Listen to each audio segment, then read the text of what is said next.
Jackson Radio Show. Welcome back, everybody. Kevin Jackson here. And interesting story that I found, and it really cracked me up to the point where I said, I got to write about this. And it has to do with this leftist woman. She wrote a post about the opportunity of hooking up with Trump supporters. I don't mean a meetup. I'm talking about a hookup. Using my finger quotes, ladies. You know what I mean? Come on now. A hookup, a rendezvous, an encounter of the sexual kind. Kurt Schlichter, in prep for this, when I saw the article, because Kurt's a gifted writer, and I suggest you look at his work, follow his Twitter feed. He's a really funny guy. But he says, liberals reluctantly admit the raw sexual power of Trump voters. And he said this in a tweet: the issue never comes up for never Trumpers because whining is not foreplay. That's as risque as it'll get here for this article. But the article intrigued me. It really did. And it began right away. And I like this and I hope we do a good job of this at theblacksphere.net, because we write our articles and, discuss these things. But it was a Glamour article. You know, the Glamour magazine. My grandmother used to get Glamour every now and then. I think most of the time it was just a magazine that was left at the hair salon where she worked before we moved to the little town where I grew up. But the article was titled, "Help, I Can't Stop Hooking Up with Trump Supporters." And it featured a young woman who found herself attracted to Trump voters sexually. And she begins the article explaining that she was asked about her worst hookup. And here's what she wrote. "When someone asks about my worst hookup, I have plenty of options to choose from. But I inevitably end up telling the same story. It's the one where I started arguing with a Trump supporter at a bar. And then before I knew it, I was waking up the next morning in his bedroom." So I'll stop there and just tell you, if you argue about Trump to a leftist chick, it's an elixir. It's like Axe perfume. You know what I mean? The women just come over. There are a lot of guys going, really? That's all it takes? She goes on to say this. There were flags everywhere. Ronald Reagan's face was emblazoned on one of them. "Don't tread on me" made an appearance on another. I say it was the worst, not because the sex was bad, but because, well, see above.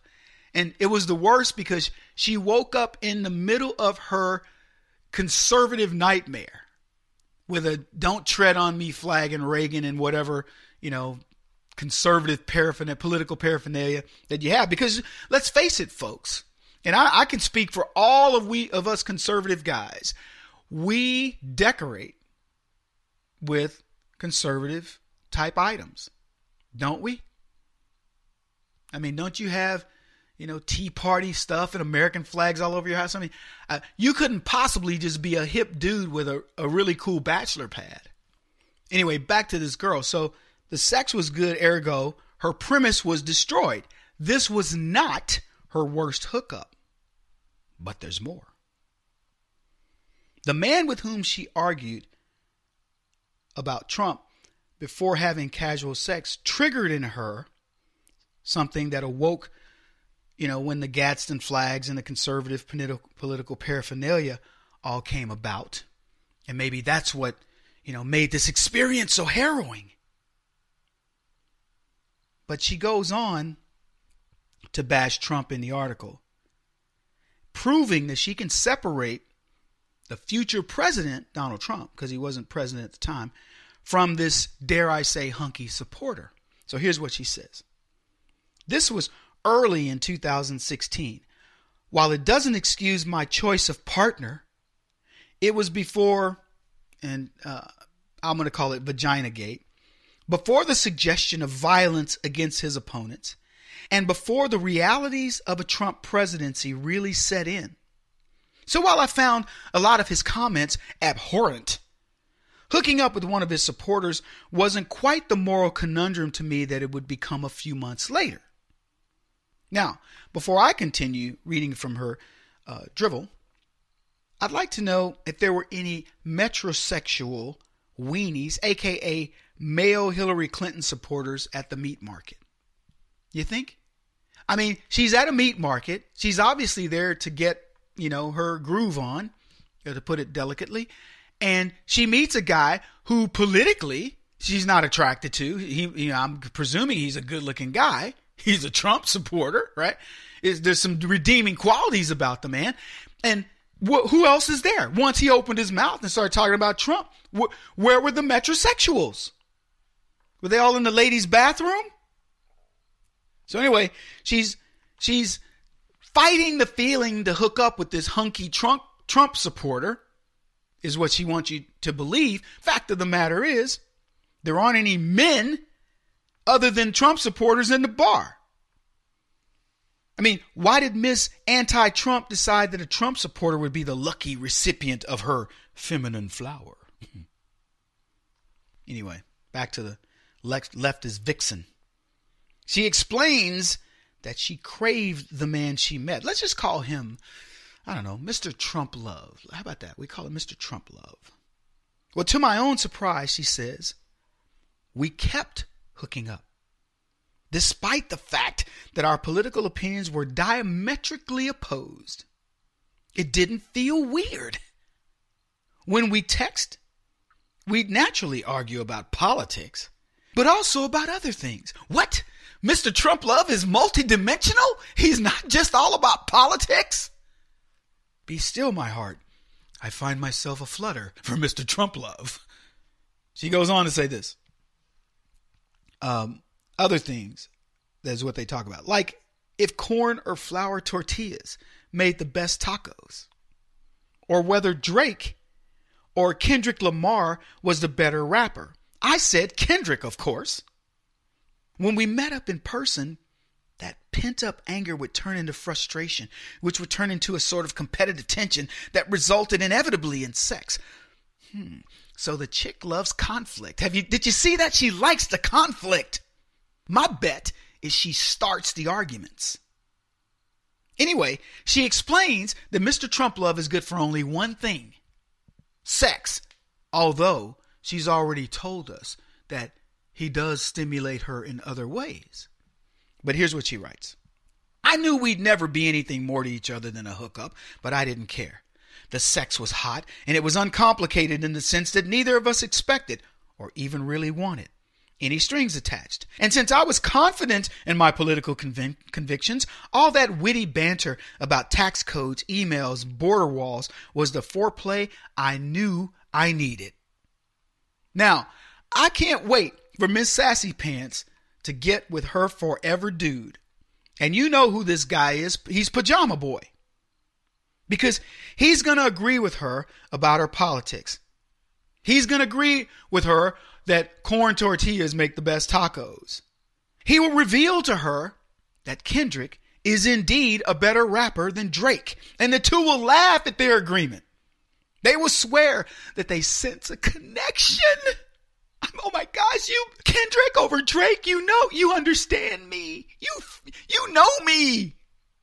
And eventually, these two will marry. And they will create babies to ruin. And when they aren't watching their nanny parent, the two will lament the plight of black people.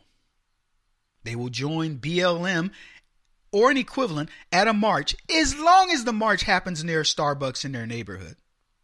But Mrs. Sassy Pants, longing for Mr. Trump Love, it won't go away. Her longing will exist. She misses something she can't get in her marriage. So at some point in their evolution, the couple will grow apart. They will sicken of each other. And in a fit of anger, Mrs. Sassy Pants will reveal to her soon-to-be ex that he's not the father of their children. The light-skinned Mexican landscape guy is. But he fights back. He warns her to get tested for an STD because he frequents street hookers and goes both ways.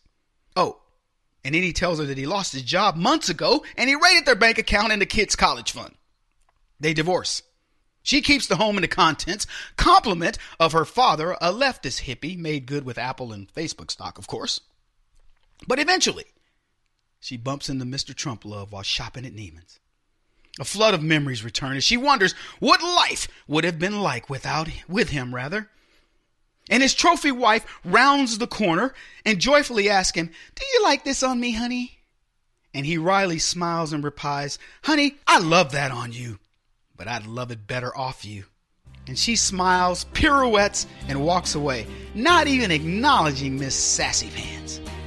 And Mr. Trump love then asks, "Excuse me, do I know you?" Kevin Jackson on the Black Sphere Radio Network. Do you owe back taxes to the IRS or state? The secret to avoiding the IRS nightmare is to seek professional representation. My friends at Security Tax Associates provide the most cost-effective and ethical representation in the industry while helping to avoid seizures, levies, and wage garnishments. Security Tax Associates is here to ensure that the appropriate steps are taken to permanently eliminate any possibility of future tax burdens once and for all. For a free, no-obligation consultation, contact Security Tax Associates, 844-779-4177. That's 844-779-4177. 844-779-4177, or visit them at securitytaxassociates.com.